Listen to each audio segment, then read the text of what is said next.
Hello, family. Welcome back to Landline, your direct link to all things politics, comedy, and culture. I am your host, Janaya Future Khan, champ yapper and frequent nuisance in the comedy and activist worlds.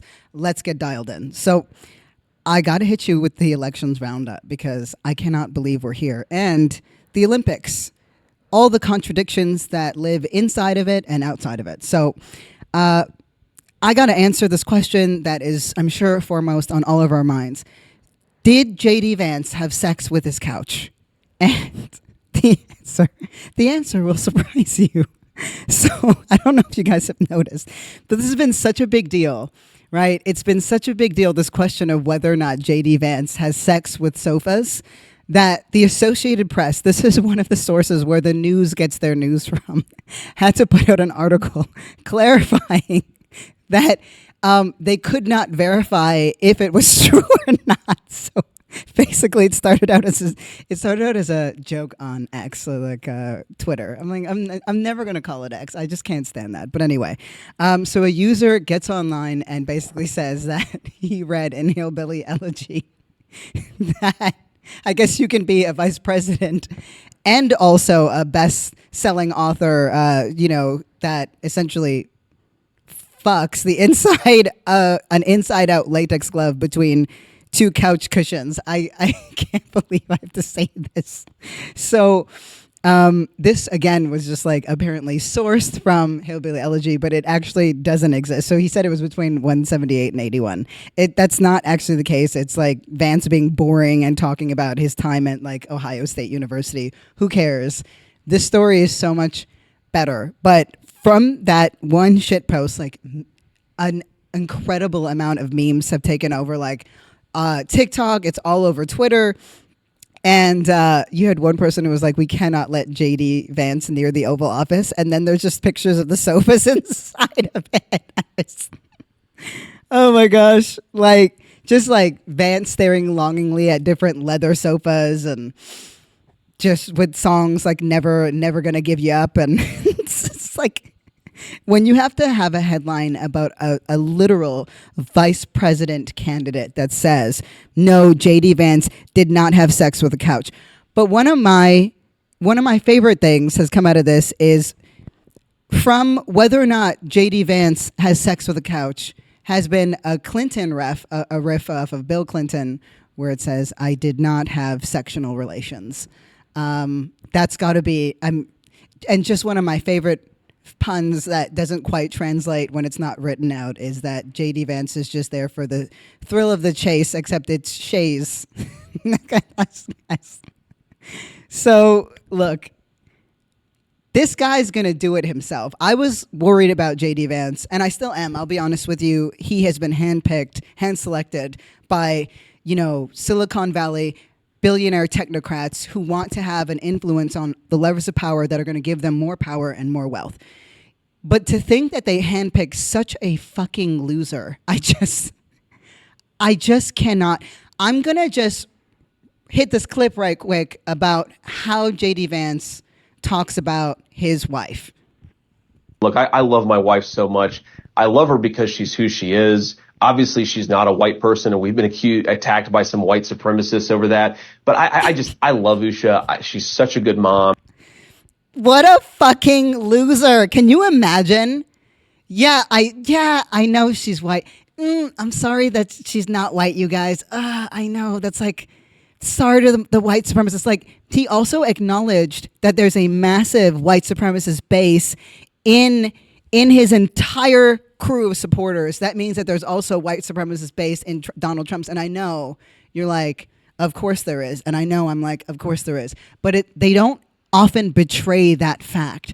And he is so disliked, and his wife is experiencing so much racism that he has to apologize for the fact that she's not.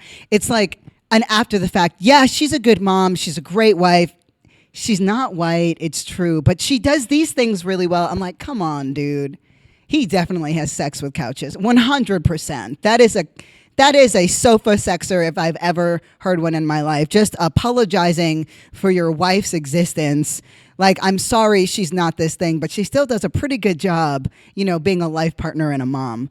Another thing that's like completely backfiring on this guy, I mean, he's been touted out a bunch of times. He tried to make some flop joke. I mean, just remember, y'all, I'm a comedian. I be on the stages. I also watch a lot of comedians on stage. I still, I still go to open mics because I'm always working on my stuff. I haven't seen somebody bomb so hard on stage as when I saw JD Vance in an audience full of like people who would naturally support him try to make a joke about how Democrats think that Diet Mountain Dew is racist. I got secondhand embarrassment from watching that complete flop. So a lot of people have looked through his search history, looked through all of the things that you can find on JD Vance, and I'm here for it. I'm like, leave no stone unturned. He has this whole stance about how women who do not have children are just old cat sitting women. That backfired on him big time, so he called them childless cat ladies. I got to tell you something. Those childless cat ladies are literally the most incredible fucking human beings on the planet. First of all, cats are amazing. Like, I just don't even understand why they're incredible creatures. And women who choose not to have children or are not having children yet, there's so many reasons for that, but automatically it goes down to body autonomy and anybody's right to choose and their ability to live life in a way that we see fit, in a way that makes them happy. But what gets me is like, where are the life partners? Like the main issue, if you actually listen to women, is that they are willing and wanting, and this is not every woman, do whatever you want with your bodies. Don't let anybody tell you otherwise. But the fact that there's like literally a dearth of good-natured, decent human beings as counterparts, like there's just not a lot of men for women to choose from, to be honest with you, that aren't like, well, I think that you would be great in the kitchen, but I don't really want your opinions on things. I just like that's literally what's being bred right now. And we can talk about whether or not a gender war exists tomorrow. But I will say that at this stage, like there's a massive gap between parties when it comes to what belief system they have. So I'll just answer really quickly and we'll get into it more tomorrow. It's not really about it. There's an issue with gender. There's no gender war, but the attitudes around gender are shifting. If you're gender obsessed and also identify as a victim, you're probably going to vote for Donald Trump because he's giving largely men a person to point to and say, you're unhappy. Never the billionaires that are stealing jobs and opportunities and ruining competition in this country. Never the fact that you have to work 30 jobs to just make ends meet. Never the fact that if you're a dude, you've had to kill off your emotions and any kinds of sensitivities you have because of patriarchy. It's never those things. It's never billionaires who are stealing your opportunities, and it's never the very system itself that's robbing people of dignity. It's always women and immigrants and black people and trans people. And it's like, what do they have that y'all really want? Like, this is my community, okay? I mess with my community hella. We are rich in all the wonderful things that make humanity worth saving. But like, if we're talking about actual world riches, what do you want? If you took everything that this population of people had, you would still be unhappy. Because the things that actually make them worthwhile are not hoarding wealth and treating people like garbage and like shit. The trans population makes up less than 1% of the entire population. You could take everything they have and you would still be unhappy, you silly, simple bitches. Patriarchy is killing us all. And I'm not just here to be like, just think about how exploitable pain is. It's such an exploitable thing. It's such an exploitable thing. And the thing is, if you're a non-traditionalist and you care a little bit more about liberation, well, you're voting Democratic. And it's not just a coincidence that more women vote for the Democratic Party than men. They tend to be less traditionalist. They tend to be less wedded to this idea of gender roles, right? One is very interested in that. And let me ask you something. We've had patriarchy going on for how many decades, centuries, whatever? Are you happy with what you got? My thing is, if something is not working and you have enough of a history to say, maybe we should change some things. Maybe we should change some things then. That's just my thoughts on things. I don't know. I mean, or do we really want the alpha cuck couch fucker? Is that what your hero is? Is that who your man is? Okay.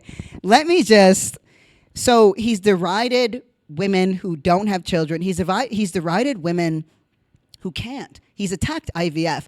Let me tell you something. If you wake up Jennifer Aniston from her slumber, okay?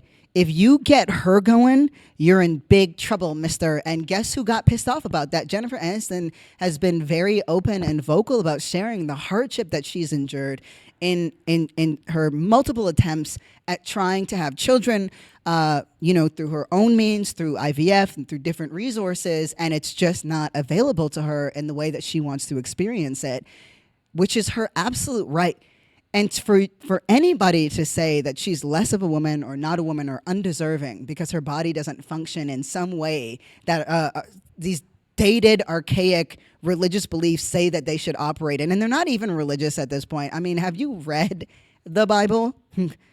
Like, just a bunch of upset men, like most of it. They're just mad at each other. I kind of love it, though, because if you read the part where it's either Peter who said this or Paul, but one of them, he's like, I beat him to Jesus's tomb. I'm like, that's how you know that we've been the same forever. I'm like, you did not. He mentioned that shit 3 times. He was like, I beat him to the tomb. I got to Jesus first. 3 times he mentioned that shit.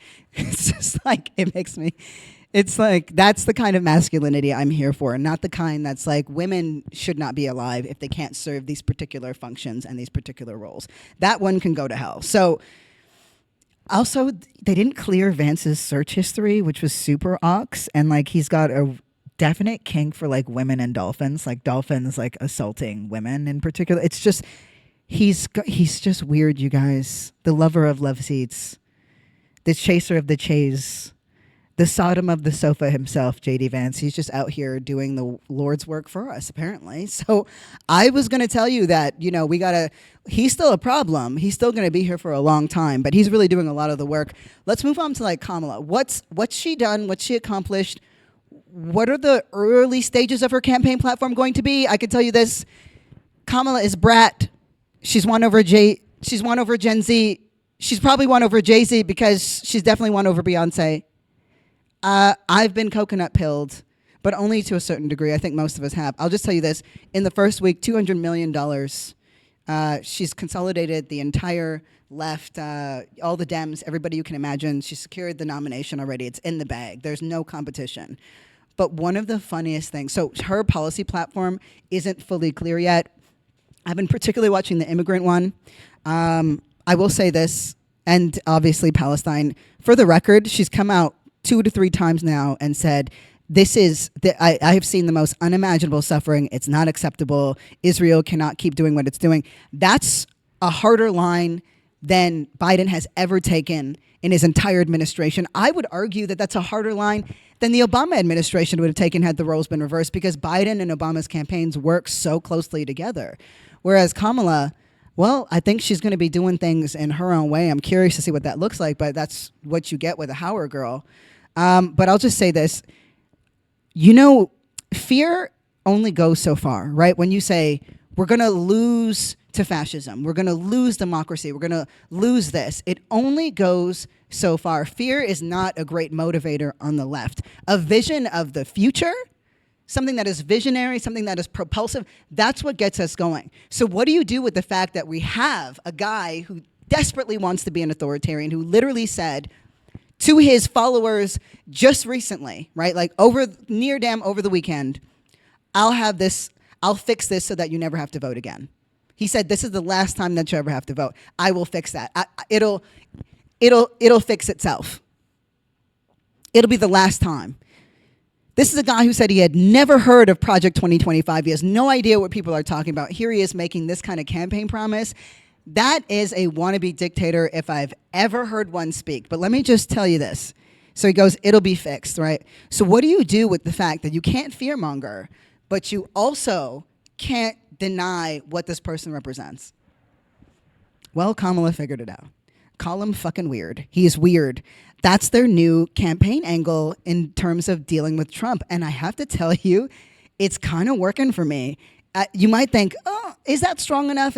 Here's the thing. They're trying to engage and mobilize a particular base of people, right? So they're thinking like Gen Z, they're thinking millennials who are like super, super lefty and aren't necessarily motivated by the same kinds of fear-mongering.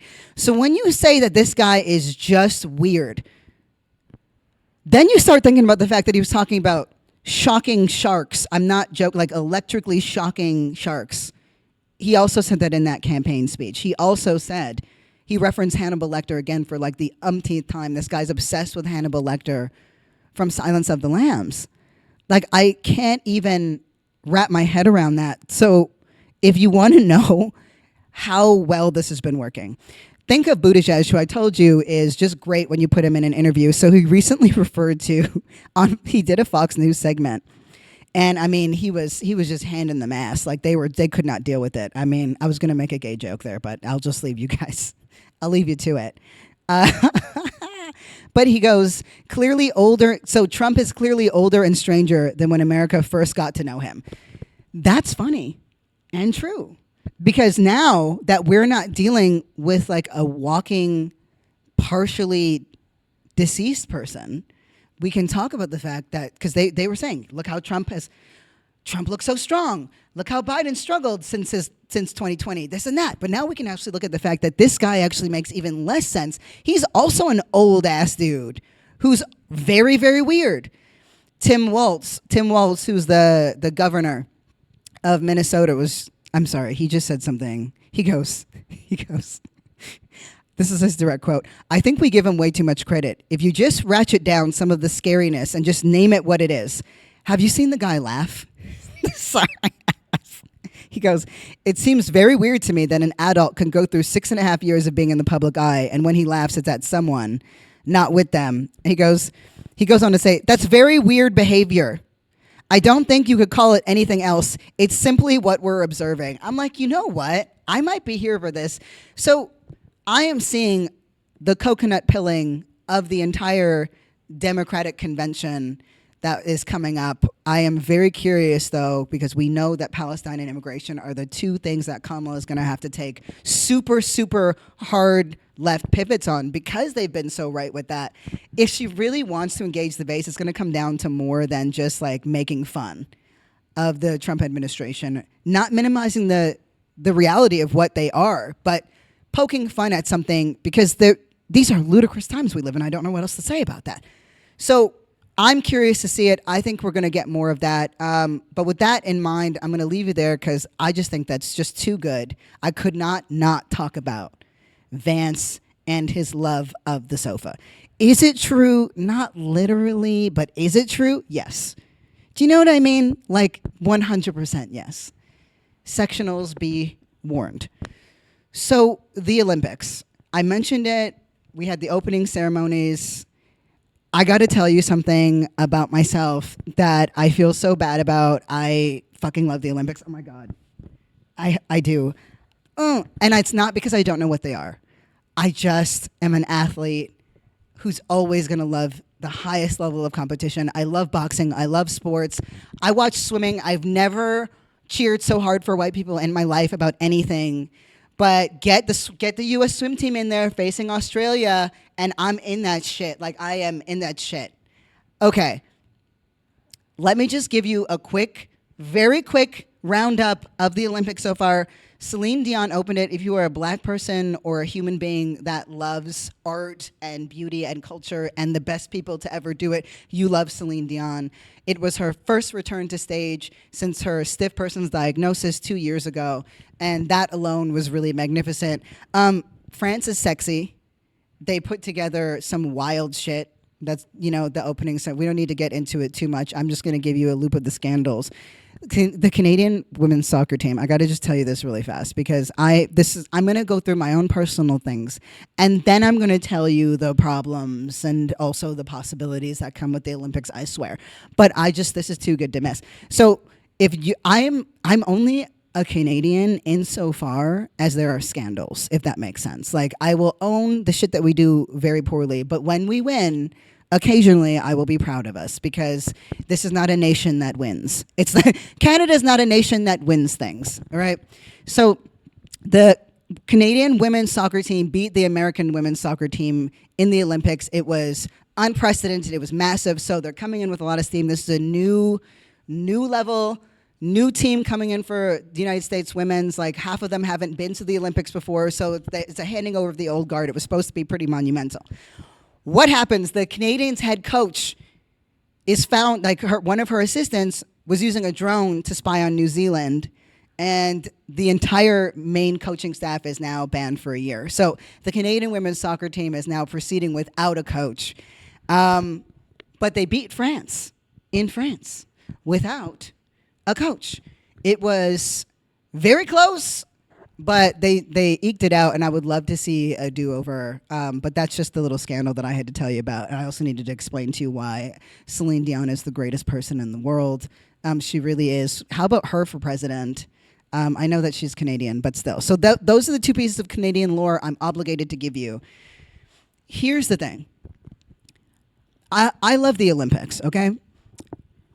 It's not a separate thing from everything else that's going on in the world. And this is what matters most. You can't, if you were an Olympic fan, but you treat it as if it's somehow in a silo, if it's like distinct from or separate from the realities, the political global realities that we live in, then you're not the right kind of fan.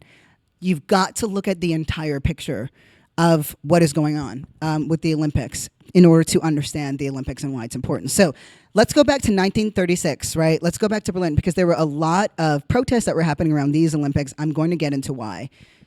Let's go to 1936, okay? This is now, Hitler's been in power for a couple of years. It's happening in Berlin, right? Everything that you can imagine is going on in this country. So in Europe and in the United States, there was a huge protest, a huge movement in 1936 to boycott the Olympic Games in Berlin, right? That Hitler himself was overseeing. That boycott, so just take in how long that history of protest is in relation to the Olympics. These two things have always been hand in hand.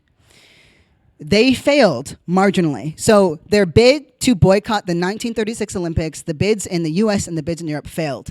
So 49, was it 39 or 49 countries that showed up? I'm going to confirm that number for you in a minute. So 49 nations. 49 nations go to the games. In a way, this legitimized the Nazi regime, right? When you have, they're hosting the Olympics, it's 1936, Hitler's been in power for a couple of years, this authenticated, it was a signal that there was an acceptance of this. This is a massive problem, right? It was in a situation that was so incredibly dangerous for Jewish people, that was so incredibly dangerous for Roma people, and any person of color who was there at that time, though, you know, Europe was very much not that at that time, and still not so much today. But anyway, it was a death blow for, I think, a lot of folks who wanted to see universal support and universal intervention in this Nazi regime. Instead, it authenticated it. So Hitler had his own vested interest in ensuring that the Aryan supremacy, so the supremacy of the white race, was made very apparent throughout the Olympics. The United States sent their own athletes. I think there was 18 athletes that participated overall who were black. One of those athletes was Jesse Owens. So Hitler, within the Olympics themselves, Hitler had a concerted, he had a very clear idea of what he wanted. To him, it was conclusive. The supremacy of the Aryan race would be made clear to the entire world. And not only would he be authenticated, but his philosophies would be adopted as well. Well, Jesse Owens, right, black American, one of the best to ever do it, beat Germany and every other country in every race that happened at that time. I mean, literally in every single thing that had a race, he won. Gold medals in long jump, the 100 and 200 meter dashes, the 4 times 100 meter relay. Like, he became the first American track and field athlete to win 4 gold medals at a single Olympics. So he was the first. So on one hand, you have the very dumb thing that happened, which is a bunch of countries were like, okay, we accept that Hitler's the guy in Berlin. We're going to go here and do this. On the other hand, the plot, the conclusions that Hitler wanted people to draw from that failed. His bid failed. So it was a massive flop for the world to see. So now let's fast forward all the way to here. There were protests that were happening right outside of the opening games, and they were called the counter protests to the opening games. You had about 80 different organizations and not-for-profits and activists, whatever you want to call them, that were gathered there. There were hundreds of people that were around it that resisted, and they said this was an inconvenience to, French people. It was unfair. There was also a lot of Palestinian flags out there. There were a lot of Palestinian symbols. There were a lot of keffiyehs out there for people saying Israel should not be here. Now, let's just take for a moment the fact that Russia currently is not allowed to have an Olympic national team. There's maybe 14 athletes from Russia right now. Russia is not televising it in response. Russia is not talking about the Olympics. There's nothing about the Olympics. Why? Two reasons. One, because of doping scandals that have happened in the past. If you know, you know. The other reason is because of Russia's attempt to annex and take over Ukraine. So you have one country that's currently being penalized for its attempted absorption of this nation. And then you have Israel that currently has a full Israeli national team, even as they are doing some of the most horrific abuses, just war crime level abuses of the Palestinian people, are absolutely stealing land. This was something that was illegal long before the ICJ came in and called Netanyahu a war criminal and talked about the genocidal agenda. So you have this tacit acceptance of a genocidal regime while another one is receiving sanctions for doing the same. You've got to ask yourself some questions about why this is the case. And the fact, and again, this always comes down to what I think about in the Olympics, is it fair? Is it fair when countries clearly don't have the same opportunities, the same kind of sports infrastructure? They can have, their resources are being stolen from all, because foreign policy has everything to do with the Olympics. Palestine currently doesn't have any universities or any colleges left. Imagine the kinds of sports infrastructure that you need to make the best kind of athletes in the world. They're denied that on every level. How can we think about the Olympics and not think about that? So the other thing that really matters here is this. Every time an Olympics happen in every city, there's a every city that makes a bid for the Olympics, and I think LA might be next, to be honest with you, they have to make a massive plan. And it has billions and billions of dollars worth of infrastructural changes that they're going to make so that the Olympic Committee says, okay, we'll choose your city. So, for example, how do you pronounce that river in France again? Did we figure that out? The Seine? Listen, do not make fun of me. I read things more than I say them out loud. I should have looked it up. I did figure out how to say Chase, though, for you. But anyway, everybody's just out here guessing, not doing it really well. Just say it. Shays. Is it? You're talking about the couches. No, I'm talking about the river, and now you've taken me out of the plot. Well done. So anyway, back to the river. They spent so Macron and his Macronies spent $1.2 or $1.3 billion to clean the river up so that it could be swimmable, right? Housing has to come up out of nowhere. You need massive infrastructure. So hundreds of millions, if not billions, have to be spent on creating temporary and permanent housing infrastructure to bring for the massive influx of athletes, but also the massive influx, the thousands and thousands of people who come and watch the Olympics, the observers. It's a huge boon for tourism, right? And a huge strain on anybody who lives there, because how are you going to move all these people? So you also need to have massive changes in transportation. Hundreds of millions, if not billions of dollars need to go into making the city more accessible, making it easier for people to travel, even if you don't have a car. You need to do a cleanup of the city. So all the garbage that you see has to be cleaned up. But guess what? So do the people who live on the streets. What does this tell you? The resources were always there. The incentive wasn't. The incentive was not there for our governments to do the best that they could do around addressing homelessness. So there are resources there to do that. There are resources for cleaning up our rivers and our streets and our roads, right? That's called infrastructure. We do have resources for that. We do have resources for the homeless and the street involved. We do have infrastructure funds for bettering our streets and our public transportation. It all exists. And every time that they told us that it doesn't exist and that it couldn't exist is a lie. That's what's revealed every time that there's an Olympics in every city. So it is crucial that there are people who are protesting it and drawing attention to that. And I think that if it comes here, as much as I love it, I have a moral duty and obligation to say, what are the people here getting out of this? Because I know who wins. I know the Olympics Committee wins. They make a crap ton of money. I know broadcasting companies win. They make a crap ton of money. By the way, part of how I disagree with this is I try to find somebody who has a login for me, and then I can just watch it for free. But anyway, the point is, broadcasting companies are making bank on this. Governments bank because they have relationships with real massive realtor conglomerates and all those demons. So everybody is making money off of this. Everybody wins except for the people from that place in every capacity. The locals do not win. The locals actually have things taken out of their hands. They don't benefit from having a... Have you ever seen how people talk about a city after the Olympics has moved on from them? You ever talked? They're not doing great.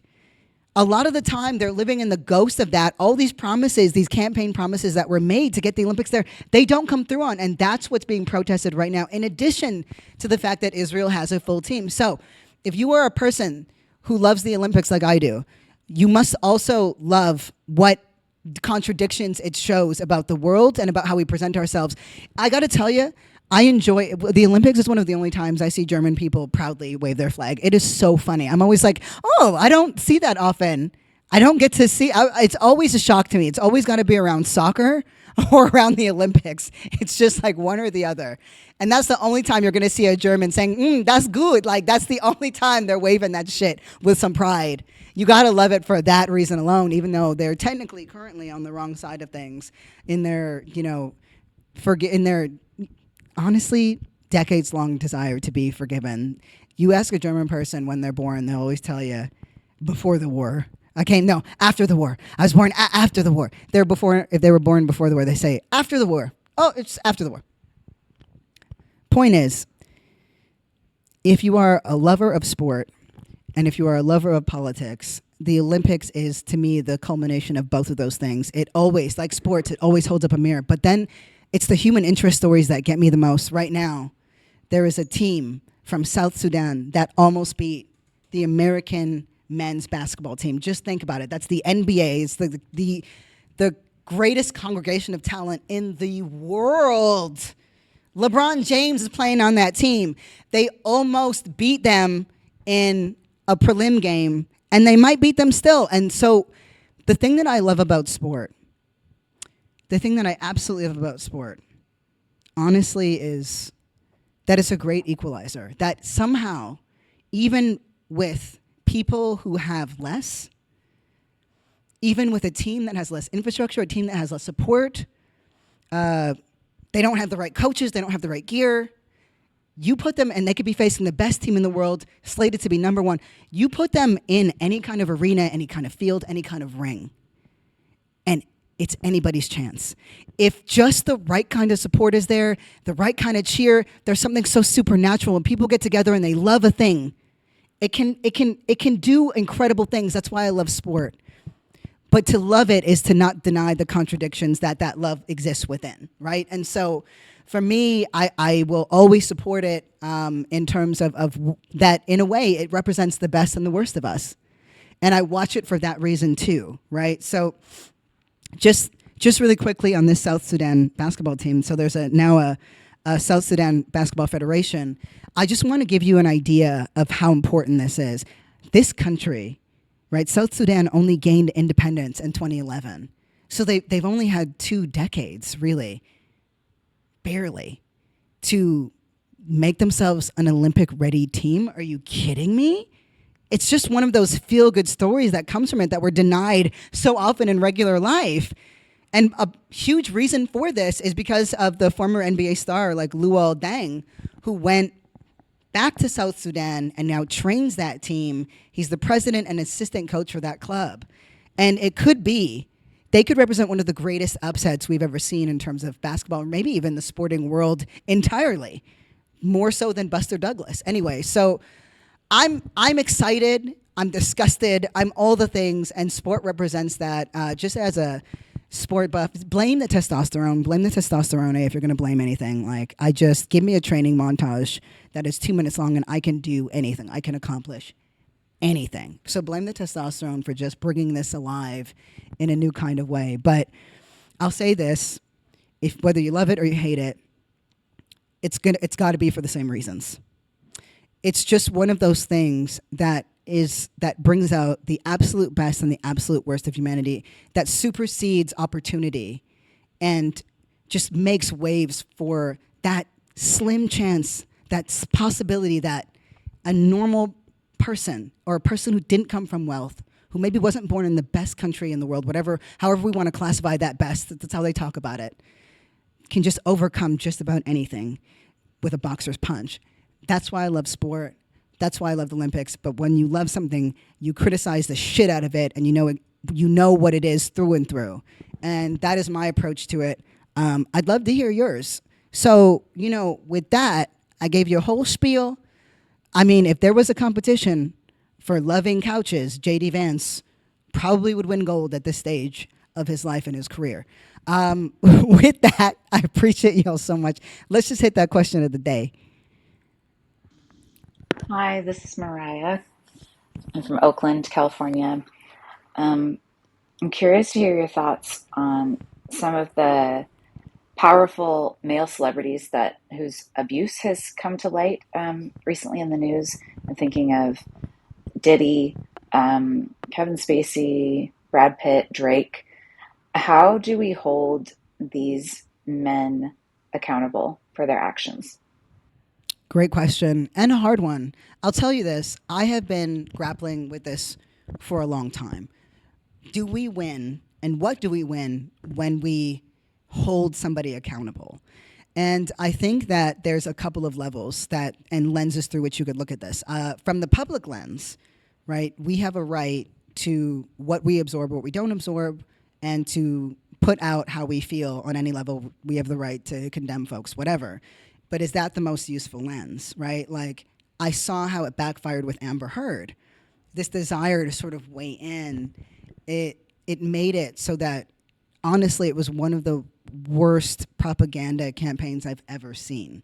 It just so tilted against her. And so Me Too came out of this need to hold powerful men accountable because women were not believed. And on one hand, that was very important because now we have more people who are talking about their experiences of abuse. And one of the greatest evolutions of that I've seen is that it's not just women. It's people across the board. And that's, where you have someone like Kevin Spacey come out, stories around him because men were saying, I was abused by this man.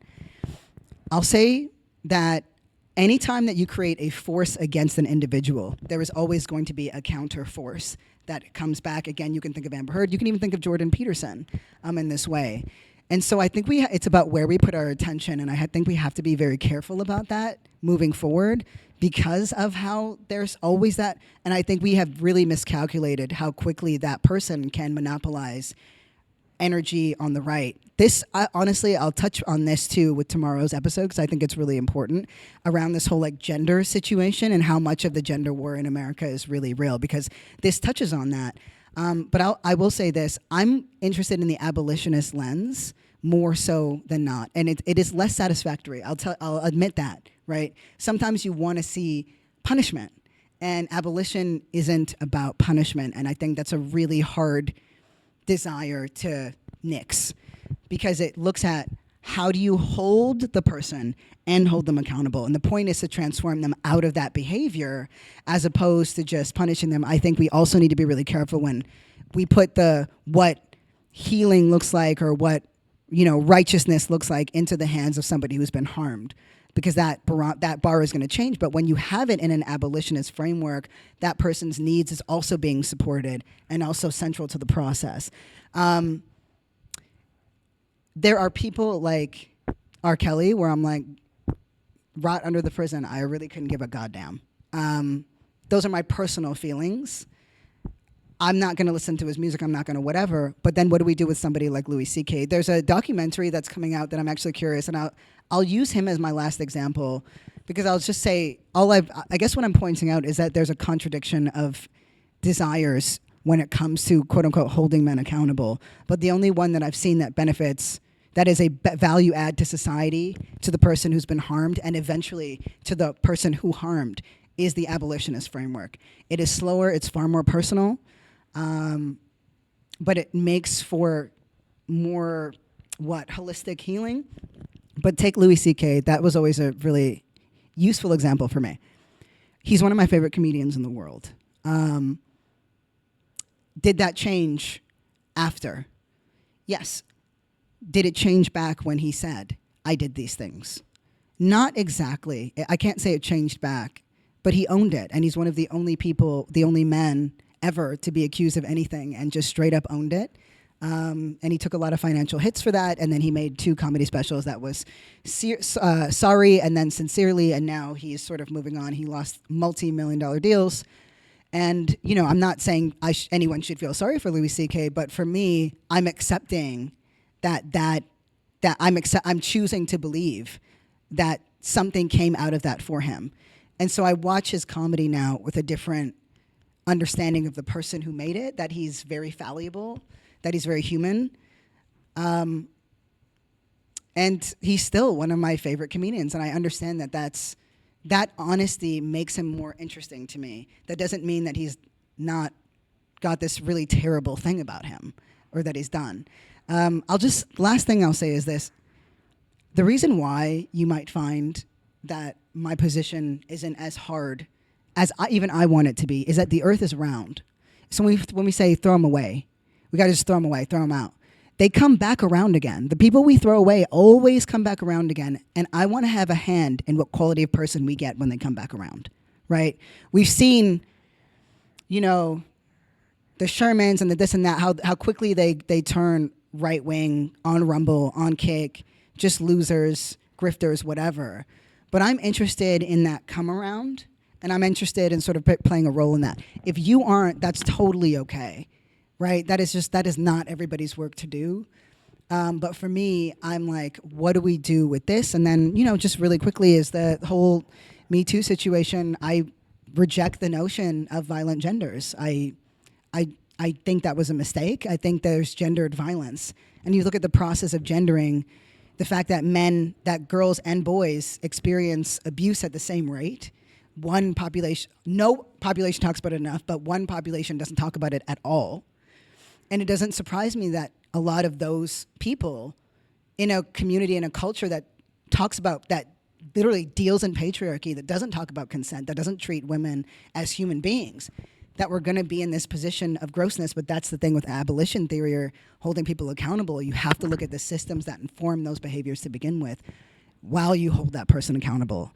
So it's a tricky one. It's a real one. And it's one of those moments where it's like, I will never choose a comedian or any person over somebody who's been harmed. It's not about that. It's about, it is my responsibility to be a part of that changing process.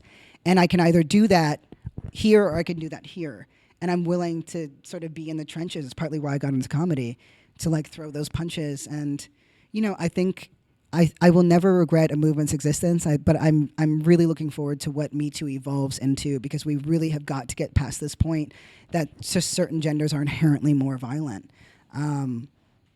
Patriarchy and misogyny are. And so, yeah, it's a tricky one. But I think we are looking at alternative means outside of the criminal justice system because they fail so much, and we're getting somewhere. I want to say that we're getting somewhere. I really do believe that. So, just great question. And I'll definitely make sure we dabble a little bit more tomorrow when we talk about whether or not this gender war exists. But shout out to you for that question. And just, thank y'all so much. It's been a great episode. Just want to say, thank you for listening to Landline, y'all. It means the world to us. The show really is a labor of love. You know it. We're on Spotify and Apple, on every major platform you can think of at this particular moment. Don't forget, we want to hear from you. Drop us your questions in voice note form to landlinewithjfk@gmail.com. Shout out to KR and the whole Landline team, and shout out to you, the listeners who make it all possible.